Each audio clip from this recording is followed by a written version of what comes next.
Heureuse de vous retrouver, mesdames et messieurs, pour cette nouvelle page d'information sur la télévision qui voit toujours plus loin. Et pour démarrer ce journal, allons-y dans la province du Wellington parler du projet d'électrification du stade d'Oyem à l'issue de la dernière Coupe d'Afrique des Nations qui s'est déroulée au Gabon en 2017. Le stade de football d'Oyem souffre encore du manque d'électrification, de même que les villages environnants. Le constat a été mené ici par nos confrères de Média Plus. Doter le stade de compétition Ngong, situé à près de 15 km de la commune d'Oyem et sa périphérie, du réseau de distribution d'énergie électrique, c'est l'objectif visé par les plus hautes autorités de la République gabonaise depuis l'organisation de la Coupe d'Afrique des Nations Total Gabon 2017 en janvier dernier. Mais à l'issue de cette compétition continentale, il se trouve que cette infrastructure moderne, tout comme les villages environnants, ne bénéficie pas encore de cet éclairage public promis depuis près de 7 mois déjà. Au regard des réalités observées sur le terrain, principalement dans le village à Sogongom, qui abrite le poste de contrôle de police et des douanes, les travaux poursuivent bel et bien leur cours d'exécution au vu des poteaux et câbles électriques qui sont d'ores et déjà installés par l'entreprise adjudicataire dans cette partie du canton Oulé. Malgré le refus de nous entretenir sur l'avancement des dits travaux d'électrification, les techniciens indiquent être à quelques pourcentages près de la livraison partielle de ce projet tant attendu par les populations. Le premier objectif étant d'éclairer le stade et ses environs, le projet devrait poursuivre son cours dans les autres parties du dit canton.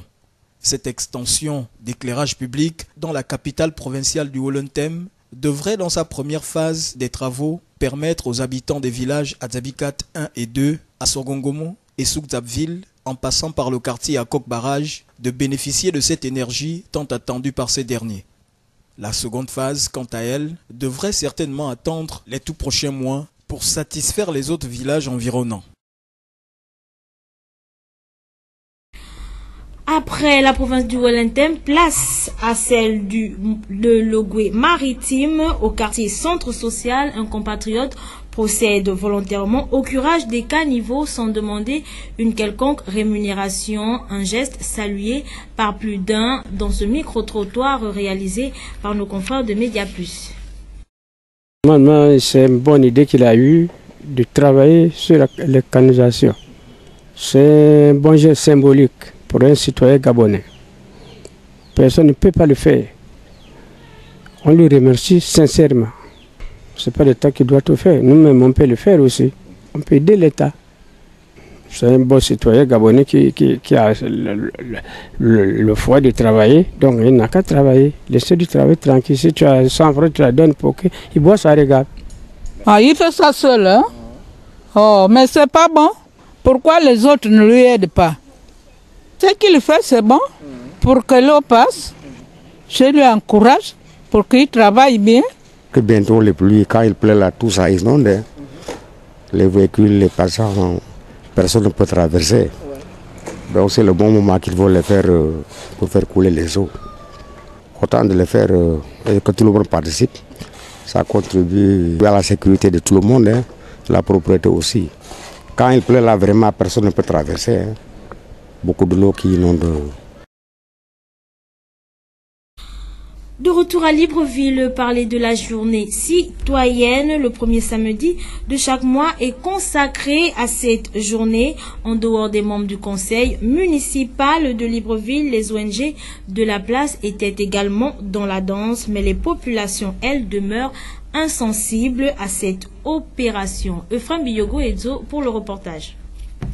La traditionnelle activité liée au nettoyage et curage des caniveaux à travers les artères de la ville, à l'occasion de la journée citoyenne instituée par les plus hautes autorités, laquelle se tient chaque premier samedi du mois, a permis à l'équipe conduite par Christian Ngoua de voir de visu ce qui se fait de mieux par les populations depuis l'instauration de cette journée du quartier Ndogo en passant par la bretelle qui mène au carrefour GP jusqu'à Baraka, respectivement dans le 6e et 4e arrondissement. Le constat est resté le même. Quelques ONG procèdent au tri et au ramassage des ordures en lieu et place des concernés. Idem pour les quartiers tels que PK7 et AVA, une situation qui laisse croire que d'aucuns ont plutôt opté pour le pourrissement, ce malgré les campagnes de sensibilisation. Nous-mêmes, nous avions d'abord un rôle à jouer pour l'embellissement de là où nous sommes. Hein? Parce que ce n'est pas, vous n'allez pas, vous, un monsieur comme vous êtes là, attendre que c'est quelqu'un qui vienne nettoyer devant chez vous. C'est même gênant, c'est même une honte.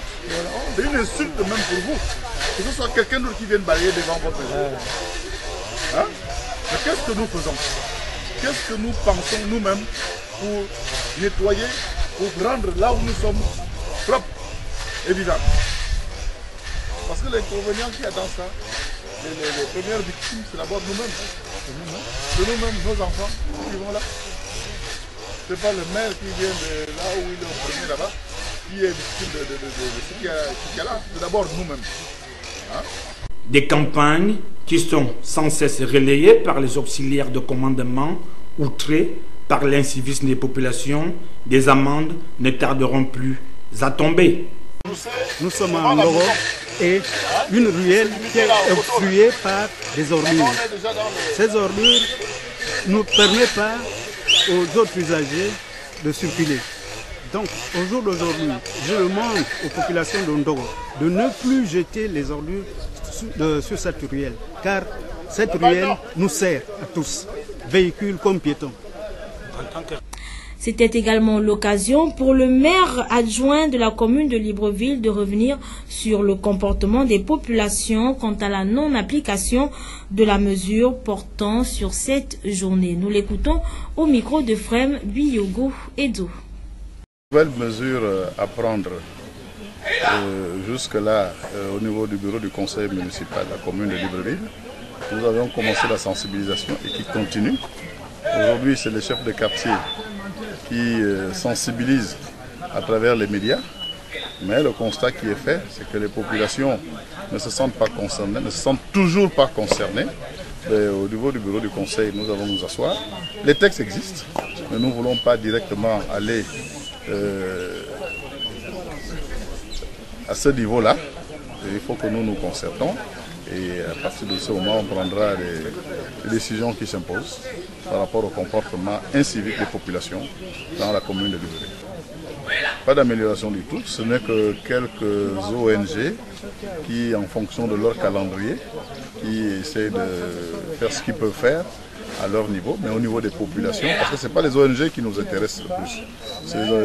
Mais c'est pour beaucoup plus les populations qui doivent se sentir concernées pour que chacun nettoie devant chez lui. Or, au regard du comportement que les populations affichent, ils ne se sentent pas concernés du tout. Vous avez fait le tour tout à l'heure avec nous. Les endroits où c'est la mairie qui vient nettoyer devant la maison de quelqu'un, pendant que cette personne qui habite là, qui vit là, quotidiennement avec sa famille, qui rentre là, sous les hautes herbes, c'est pas gênant pour lui. C'est plutôt la mairie qui s'agène de voir quelqu'un qui habite autour des hautes herbes. Et nous continuons à demander à la population villoise de s'impliquer, de penser à nettoyer devant chez eux. Clôture des activités informationnelles du protocole de Nagoya. 3 jours durant, la population a été édifiée via les médias sur le mécanisme d'accès et partage des avantages. Audrey Mébiam et Bertrand Koumileka pour le reportage. Le ministère des Eaux et Forêts vient d'abriter la cérémonie de clôture des ateliers de communication, d'éducation et de sensibilisation des parties prenantes cibles en matière d'accès aux ressources génétiques et le partage juste et équitable des avantages découlant de leur utilisation. Cérémonie entamée par un discours du secrétaire général du ministère de la Forêt, de la Mer et de l'Environnement, Athanase Ntanga Oyugu, représentant du ministre d'État en charge, Pacom Moubele Boubeya. Conscient de son potentiel extraordinaire en ressources biologiques et reconnaissant la contribution de celle-ci au bien-être de la population, ainsi qu'à la lutte contre la pauvreté, a ratifié d'une part la Convention sur la diversité biologique le 14 mars 1997 et d'autre part le protocole de Nagoya sur l'accès aux ressources génétiques et le partage juste et équitable le 11 novembre 2011. Convention communément appelée Protocole de Nagoya ou Protocole. Durant les 3 jours, chacune des parties prenantes cibles a été édifiée sur le contenu et les enjeux du protocole de Nagoya, ainsi que leur fonctionnement, du mécanisme d'accès et partage des avantages APA. Les informations reçues permettront d'une part d'accéder au changement de perception lors de l'élaboration des conventions de recherche entre nos instituts et ceux de l'Occident, à la protection des savoirs traditionnels lors de la collecte et l'utilisation des ressources biologiques par les médecins traditionnels ou les peuples autochtones. D'autre part, elles permettront aussi aux hommes et femmes des médias de réaliser des documentaires ou émissions sur le protocole de Nagoya en connaissance de cause. À travers ces rencontres, les ONG sont donc désormais outillées et pourraient réaliser à leur tour des activités qui contribueront à la promotion du dit protocole. Aussi est-il revenu sur la situation à l'université Omar Bongo après la suspension par la Cour constitutionnelle de l'arrêté qui augmentait les frais d'écoulage et d'inscription dans ce temple du... Au cours de sa traditionnelle rencontre avec la presse, le porte-parole du gouvernement Alain-Claude Bilé-Binzé est revenu sur les récents accords du dialogue d'Angonje. Sa communication avec les médias était axée sur la probable révision de la Constitution et la limitation des mandats des élus du peuple et des membres de la Cour constitutionnelle. Des propos recueillis ici par Arnaud Mbabokoum. Un élément fondamental, c'est donc la révision constitutionnelle. Cette révision constitutionnelle est rendue nécessaire par le fait que les acteurs politiques ont souhaité faire évoluer un certain nombre d'éléments qui aujourd'hui ont pu constituer par le passé des éléments bloquants ou des éléments de crispation au niveau de la classe politique. Ainsi en est-il par exemple de la question du scrutin uninominal majoritaire à un tour. Les acteurs politiques ont souhaité que pour les élections, l'élection s'agissant de la désignation du président de la République ou des représentants au niveau de l'Assemblée nationale, que ces élections-là soient à 2 tours. Donc ceci a été acté et la révision constitutionnelle va donc adoptée par le gouvernement en Conseil des ministres et qui va être transmise donc au Parlement pour qu'il y ait un débat, qu'il y ait adoption dans les formes fixées par la Constitution.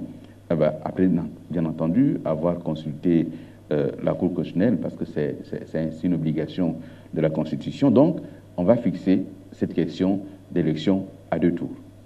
Cela faisait partie de quelques éléments de crispation. Nous espérons qu'une fois que cet élément intégré à nouveau dans notre Constitution et ensuite décliné dans le dispositif électoral, il y aura moins de contestation, sinon il n'y aura plus de crispation du tout. En tout cas, nous espérons. Un autre élément, cela a été la question de l'alignement des mandats. Vous savez qu'on avait une situation assez particulière où vous aviez le mandat des députés à 5 ans, le mandat des sénateurs à 6 ans, le mandat de ceux qui ont élu les sénateurs était à 5 ans. Donc, là, il s'agit de faire en sorte que la durée des mandats des sénateurs et les mandats des élus locaux soient ramenés de 6 à 5 ans renouvelables pour harmoniser avec le mandat des députés.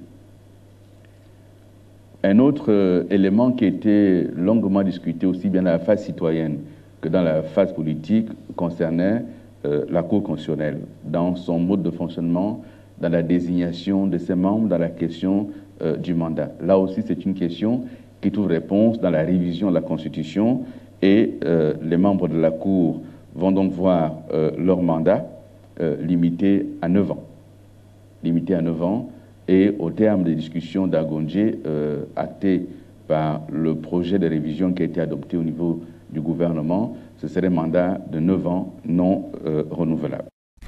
Aussi est-il revenu sur la situation à l'université Omar Bongo après la suspension par la Cour constitutionnelle de l'arrêté qui augmentait les frais d'écoulage et d'inscription dans ce temple du savoir.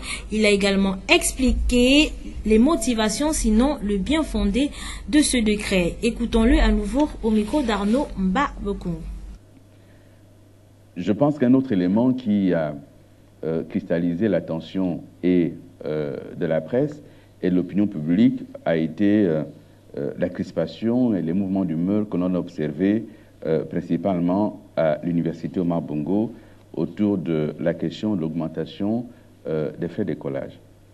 Il faut d'abord rappeler deux principes essentiels. Le premier, c'est donc l'autonomie administrative, l'autonomie financière accordée aux universités et établissements d'enseignement supérieur. Donc cette autonomie a été voulue par l'université, les universités, par les établissements et a été accordée par le gouvernement. Lorsqu'on dit autonomie, cela veut dire qu'il y a également une capacité que se donnent ces entités à avoir des ressources propres, à générer des ressources propres pour financer leur fonctionnement et leur investissement en dehors, bien entendu, de la subvention allouée par l'État. C'est le premier principe. Le second principe, c'est l'État, aujourd'hui, fait en sorte que l'école, la formation, l'enseignement continuent d'être une priorité. Mais dès le même temps, il est indispensable de procéder à quelques réajustements, à quelques ajustements, en tenant compte, évidemment, de ce que coûte aujourd'hui la formation d'un étudiant. Un certain nombre d'études ont été menées, des calculs ont été faits. Ça coûte à l'État aujourd'hui 20 millions de francs CFA par étudiant par an. 20 millions de francs CFA par étudiant par an, lorsque vous intégrez à la fois la bourse qui est allouée aux étudiants, lorsque vous intégrez les enseignants qui sont affectés pour précisément apporter des enseignements, la subvention qui est allouée, le fait que l'État subventionne la restauration, les inscriptions et certaines choses, on va jusqu'à 20 millions de francs CFA que coûte chaque année au budget de l'État, donc aux contribuables, la formation des étudiants, formation de chaque étudiant gabonais. Il s'agit donc de faire en sorte que les taux qui ont été fixés il y a bientôt 40 ans soient quelque peu réajustés pour aider précisément les universités, les grandes écoles à pouvoir générer de la ressource pour répondre précisément aux demandes et attentes d'étudiants, à la fois en termes de qualité des infrastructures, de qualité de l'offre de formation, mais également de qualité générale de l'environnement dans lequel on évolue. J'ai regardé hier un reportage sur une chaîne publique sur la situation à l'université Omar Bongo. Naturellement, il faut des efforts, parce qu'on a bien vu que ce reportage a mis en évidence un certain nombre de gros dysfonctionnements en ce qui concerne les infrastructures. Donc, il faut s'ajuster, et donc c'était le deuxième principe qu'il me fallait rappeler. Et pour dire que la décision qui a été prise avec l'accord du gouvernement et matérialisée par un arrêté du ministre de l'Enseignement supérieur, c'est une décision qui a été construite sur la base à la fois de la question de l'autonomie que je viens de rappeler, mais aussi des réunions et des consultations qui ont eu lieu à la fois au niveau du gouvernement, mais aussi au sein des facultés, des universités, des grandes écoles. Et tous sont tombés d'accord pour dire qu'il fallait revaloriser, il fallait voir à la hausse un certain nombre de frais. Donc cela a été des éléments matérialisés avec l'accord des acteurs eux-mêmes, et y compris l'accord des mutuelles étudiantes. Habitam, cette fois-ci, plusieurs entreprises du secteur bois sont interdites d'activité, mesure prise par le contrôle d'aménagement forestier, une situation qui pénalise aujourd'hui de nombreuses entreprises du secteur bois. Beaucoup dans la psychose d'une forte répression à venir des responsables de l'administration des eaux et forêts et peut-être même des plus hautes autorités de la République, parce que d'aucuns ne comprennent pas qu'une unité, une structure dont les missions ne cadrent pas avec ce qui s'est passé sur le terrain, se déploie autant avec des hommes en cagoule, armés jusqu'aux dents, accompagnés de chiens agressifs, et avec un dispositif aussi impressionnant pour pouvoir, soi-disant, mettre de l'ordre dans l'exploitation forestière, soit concernant les concessions forestières, soit par le contrôle des certificats de cession qui ont été concédés aux opérateurs économiques que nous sommes, aux opérateurs économiques nationaux, je veux dire. Nous constatons bien que ce travail qui qui aurait pu être un travail honorable aujourd'hui. Pourquoi aurait pu être un travail honorable? Parce qu'il faut quand même dire qu'il y a des choses à redire dans le comportement de beaucoup parmi nous. Il y a certains à qui l'État a concédé des certificats de cession, mais qui ensuite les ont fait louer à d'autres personnes, c'est-à-dire qu'on sous-traitait. Il y a ceux-là qui ont des documents de signature qui restent à redire, parfois scannés. Il y a ceux-là qui, aujourd'hui, bénéficient de la complicité d'un certain nombre de responsables d'administration des eaux et forêts dans les cantonnements, bien, je veux dire, c'est-à-dire dans les départements, qui passent du temps à plus les favoriser que d'autres opérateurs économiques. C'est le cas, par exemple, de ce qui se passe dans Habitam, qui nécessitait quand même un regard particulier. Il y a certaines grandes entreprises, comme le CDG de M. Gao, il y a certaines grandes entreprises comme TTIB, qui confondent aujourd'hui concession forestière et titre foncier. Parce que, estimant que la concession forestière, qui n'est rien d'autre qu'une partie de la forêt qu'on vous concède pour exploiter du bois ou toute autre richesse, n'est pas synonyme d'être propriétaire de ces forêts-là. Or, nous nous rendons bien compte aujourd'hui que ces entreprises confondent les deux documents administratifs et font dans la répression des villageois qui ne peuvent plus se permettre aujourd'hui de rentrer même dans leur forêt ancestrale pour aller couper du bois et pourquoi pas construire des maisons et essayer de s'alimenter à travers cela.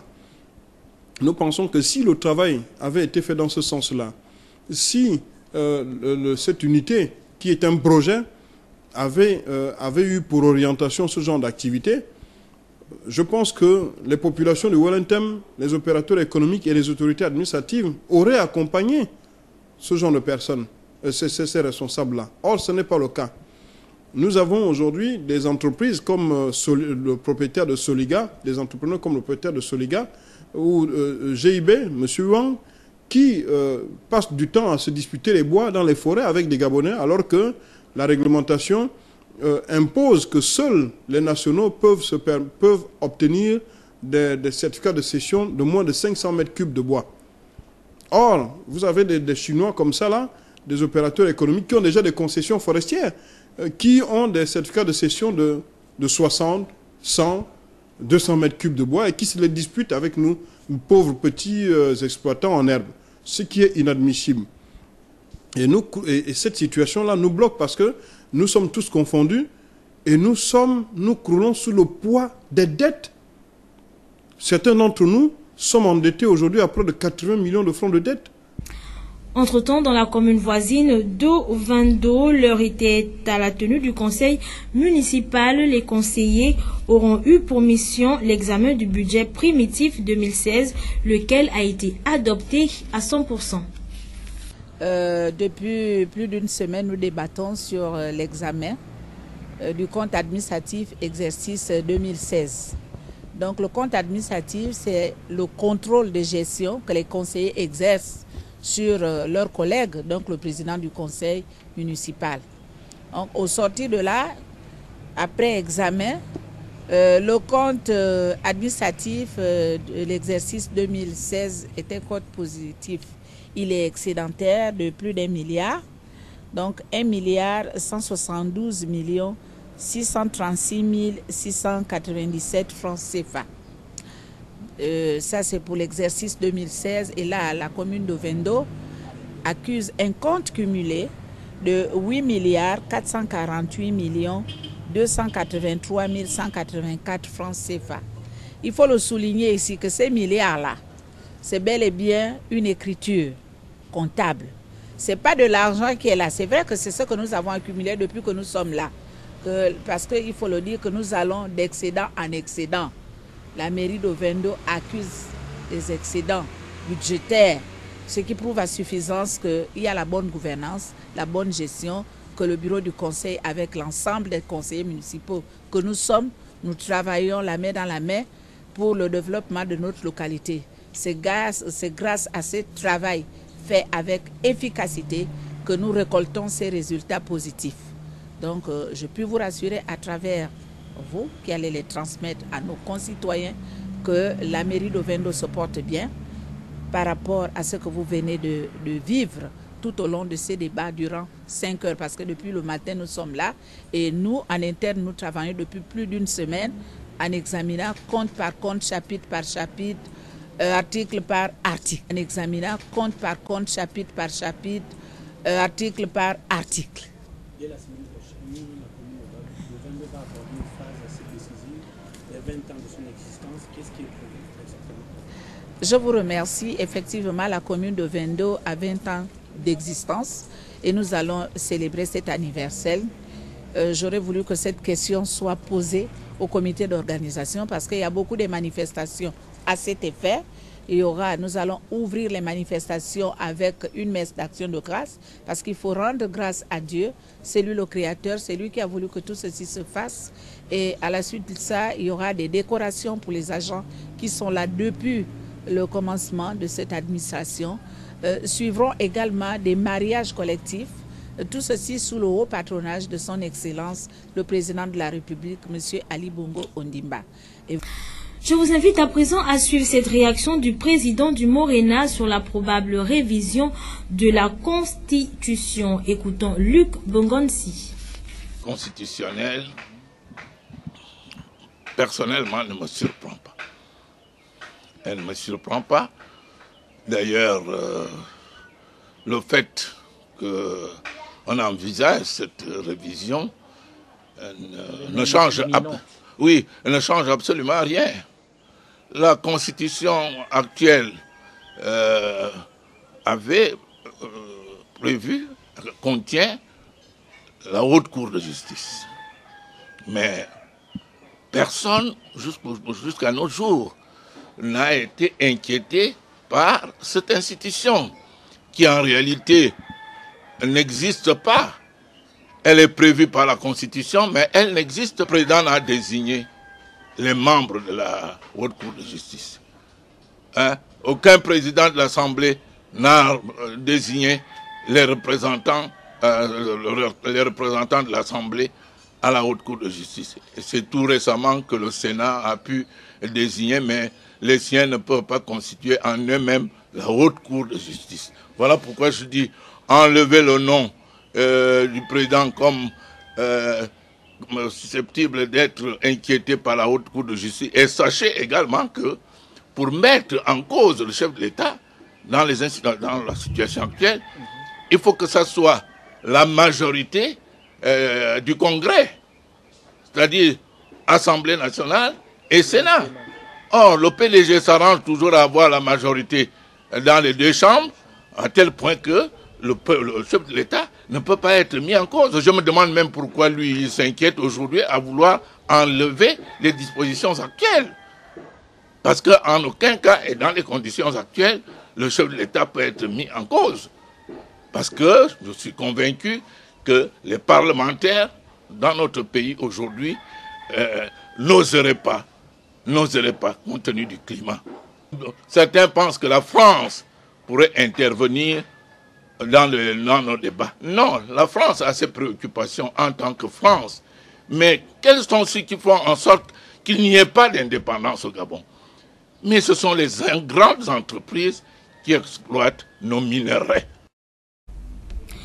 Dans le souci de rendre visibles ces activités, le comité d'Eben Industrie a animé une conférence de presse au cours de laquelle il a été également présenté la nouvelle artiste du label Eben Entertainment. Reportage. Récemment, face à la presse, les responsables d'Eben Industrie ont échangé avec les hommes de médias. Au centre des discussions, la réouverture du studio d'enregistrement, la présentation à la fois de la régie publicitaire et d'Eben Radio, bien qu'étant implanté depuis quelque temps. Emmené par Eric Benke, Eben Industrie, en dépit des moments d'inapparition sur la scène, affirme par cette conférence de presse sa présence dans le monde du show business gabonais. dont vous avez entendu parler, mais on n'a jamais fait d'introduction officielle, notamment Eben Radio. Les gens entendent parler Eben Radio, Eben Radio, Eben Radio.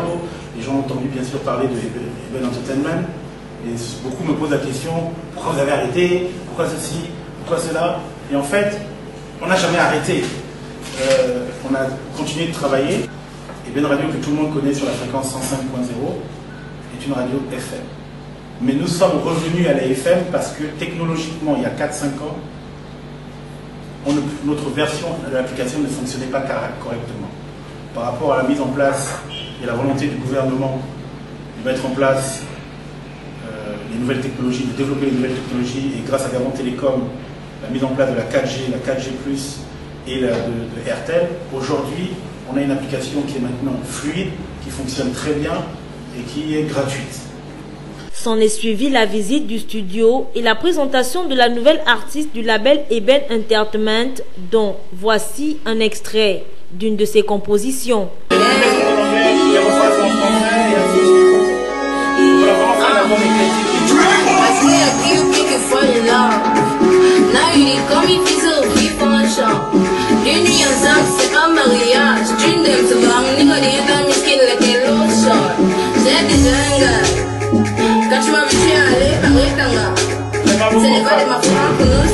Cette sortie de l'industrie ébène relance de manière officielle la reprise des activités de ce groupe bien connu du public gabonais.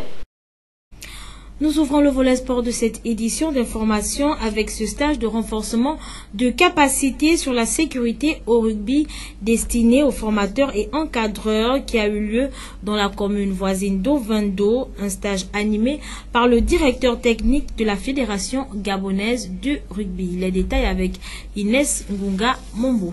Donner les rudiments nécessaires aux encadreurs, formateurs et rugbyman sur la sécurité au rugby était le but visé par le stage de formation animé par le directeur technique de la Fédération gabonaise de rugby, Jean-Justin Day, à Ovendo. Ce stage a permis aux participants d'être aguerris sur les missions qui sont les leurs avant chaque match. Une initiative louable qui vient à point nommé à quelques jours seulement de l'ouverture de saison au sein de cette discipline sportive. Pour la première étape, j'ai retenu ce que toute personne intéressée par le rugby devrait savoir. Les règles de sécurité, les équipements, comment le terrain doit se présenter, comment doit se comporter un joueur, de quel âge à quel âge on apprend les bases du rugby, à quel âge on devient pro et ainsi de suite. Le formateur est revenu sur le bien fondé de cette rencontre qui permet aussi à chaque responsable de jouer pleinement sa partition pour réduire un tant soit peu le risque d'accident chez les joueurs pendant les rencontres. Ouais, c'est un stage sur la sécurité dans la pratique du rugby qu'on appelle le rugby ready. Voilà, il est question ici de sensibiliser les éducateurs, toute personne qui est impliquée dans la pratique du rugby sur les mesures de sécurité dans la pratique, donc chez les plus jeunes jusqu'à des catégories supérieures. Dans la pratique du rugby, il faut des préalables sur la sécurité, donc il faudrait déjà que le joueur soit sur le plan physique prêt. Donc on parle ici de la préparation physique dans des conditions physiques, à savoir la vitesse, la force, la souplesse, l'endurance et la puissance. Donc il faudrait évaluer cela avant l'entrée du joueur, quel que soit son âge, dans la pratique du rugby. L'objectif majeur est atteint. Déjà, c'est d'avoir un plus grand nombre de personnes intéressées à la formation. Là, vous avez des stagiaires de tout horizon, à savoir des enseignants, des entraîneurs, des éducateurs, des joueurs eux-mêmes, et puis des personnes intéressées par le rugby. Donc, à ce niveau, je pense que l'objectif est atteint. Les participants ont émis le vœu de voir de telles initiatives se pérenniser pour la bonne marche du rugby. Espérons toutefois que les instances dirigeantes de la Fédération gabonaise de rugby inscriront la formation au centre de leurs priorités pour espérer les résultats positifs au terme de la saison 2017-2018. Puis la 39e Assemblée générale ordinaire de l'Union sportive Ombila Ziami qui s'est tenue au cabaret des artistes en présence de son président fondateur Jean-Boniface Assélé. Qu'est-ce qu'il en ressort de cette Assemblée générale? Allons-y le savoir dans ce reportage que nous propose Mosconi Ngonba. 3h30, c'est le temps qui a suffi pour débattre des questions morales et financières de l'Union sportive Ombila Ziami qui est à sa deuxième saison en deuxième division. Un bilan moral et financier adopté par acclamation, mais quelque peu mitigé au regard de l'absence des chiffres qui feront foi de la validité et la crédibilité de ce rapport. L'équipe de deuxième division et l'Assemblée en tant que telle a réuni beaucoup de monde, ce qui veut dire que quand même il y a une vitalité dans les gens aiment bien. La deuxième chose, c'est que nous avons fait un bilan succinct qui fait le poids de ce que nous sommes. Et à mon avis, on ne pouvait pas faire autrement que d'être succinct, ordinaire. On a demandé aux gens de poser des questions parce qu'on voulait peut-être enrichir la vie des questions. Apparemment, tout le monde était d'accord avec ce bilan. Je ne vois pas pourquoi je ferais la compte. Quelques questions ont été mises en lumière, notamment qui recrute, qui décide, quel type de joueur recrute-t-on. En voici les réponses. C'est lui qui nous donne les moyens à 90%, je peux dire. Donc en fonction des moyens qu'il va nous attribuer maintenant, on peut désigner des techniciens, des gens chargés uniquement de ça. Il ne faut pas que chaque fois on nous amène des jeux de partout, on les prend comme ça pour essayer, ça nous prend du temps, le temps de l'essayer. 1 ou 2 journées, on voit que ce n'est pas tellement ça. Donc une fois qu'on décide de recruter tel, c'est parce qu'on a toutes les garanties, on l'a vu jouer. Se préparer pour aborder cette saison avec beaucoup d'ambition tout en mettant un accent sur la formation des jeunes comme l'a indiqué le président de la OCMS Bosco Alabafal. L'investissement dans la formation est un gage de réussite. Alors, je vous invite à faire encore plus. Et je pense sur le football gabonais qui gagnerait. Et c'est de nous aussi, nous espérons de vous, nous gagnerons aussi.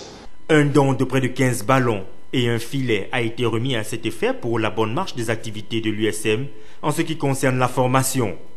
Pour ce qui est de l'équipe D2, plus de faux pas et plus de volonté à défendre les couleurs de l'USM pour qu'enfin il retrouve le football d'élite, notamment le National Foot 1.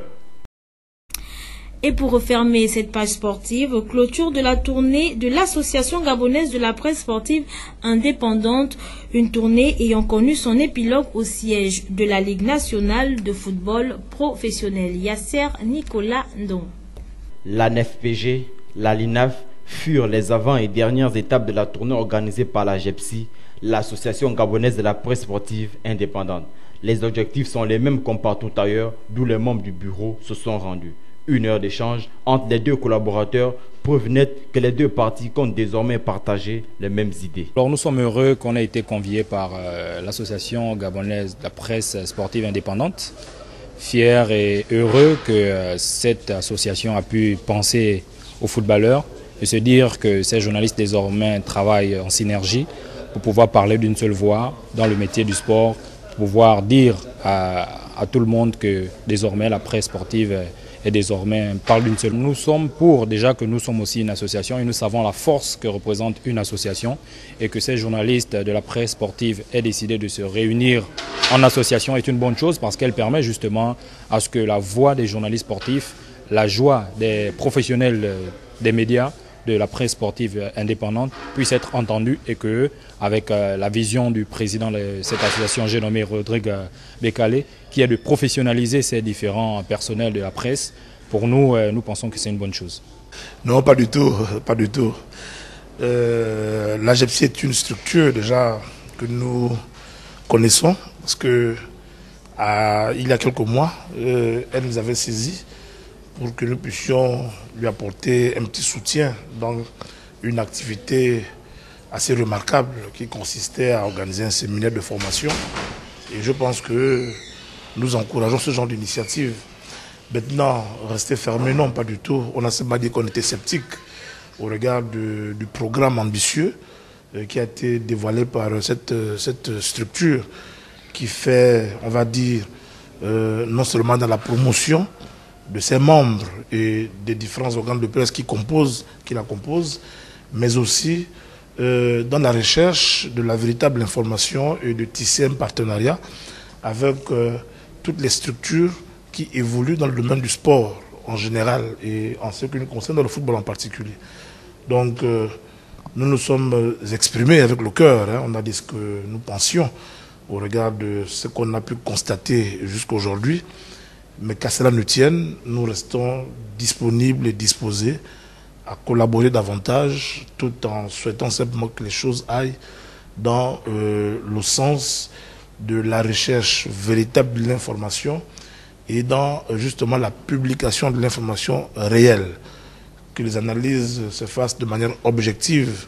faire asseoir la GEPSI sur le plan national et rendre visibles les activités organisées par l'ensemble des fédérations et des associations visitées, l'Association gabonaise de la presse sportive indépendante entend étendre ses ambitions à venir avec l'organisation du Trophée des champions pour les meilleurs athlètes gabonais. S'agissant du bilan, on peut dire que sur 18 fédérations que nous devions visiter, nous en avons visité 12. Donc aujourd'hui, nous pouvons exprimer un certain satisfecit de constater que cette démarche a été plus qu'appréciée par toutes ces institutions que nous avons visitées. Bien sûr, il y a aussi des associations que nous avons pu visiter. D'ailleurs, vous avez, dans votre travail quotidien, vous avez su nous accompagner.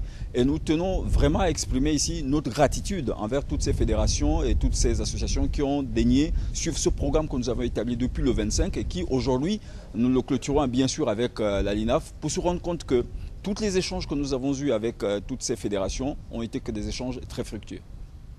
A noter que l'Association gabonaise de la presse sportive indépendante, AGEPSI, a bouclé le 6 octobre à Kanda sa tournée de prise de contact avec les fédérations, ligues et associations sportives du Gabon. C'est sur ce que nous refermons ce regard de l'actualité. Merci encore d'avoir été des nôtres. Au revoir.